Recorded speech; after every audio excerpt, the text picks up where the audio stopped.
आपण शाळेत मुलं गेले, लहान मुलं असतात, त्याच्यानंतर मोठे मुलं ते कष्ट करतात, अभ्यास करतात. शाळेत पहिला नंबर आल्यामुळं आपण त्यांचं उत्स्फूर्तता वाढण्यासाठी त्यांना बक्षिसं ठेवतो. त्यांचा सत्कार केला जातो, अभिनंदन केलं जातं. मग माझा शेतकरी राजा, कष्ट करणारा, तोही ह्या शेतातला इंजिनियर आहे. मग ह्या शेतकरी राजाचा सत्कार करणं किती गरजेचं आहे. आज बघा, पाऊस पाणी कसंही असताना आज हे मकाचं क्षेत्र एकच नंबर प्लॉट आणलाय.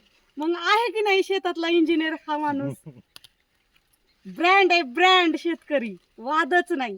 तो जगाला पोचतो ह्या शब्दातच खरंच अर्थ आहे. आणि खरंच माझा शेतकरी राजा सल्यूट करायसारखा आहे. एक नंबर इंजिनियर. मग अशा ह्या शेतकरी राजाचा सुद्धा प्रत्येक दुकानदारांनी जे जे शेतकरी कष्ट करतात मनापासून त्यांचा सत्कार करणं खूप गरजेचं आहे. त्यांची उत्स्फूर्तता वाढवणं किती गरजेचं आहे. आज ह्यांना जर आपण मान दिला, सन्मान दिला, तर हे अजूनही असं शेतातून मोती पिकवणार आहेत.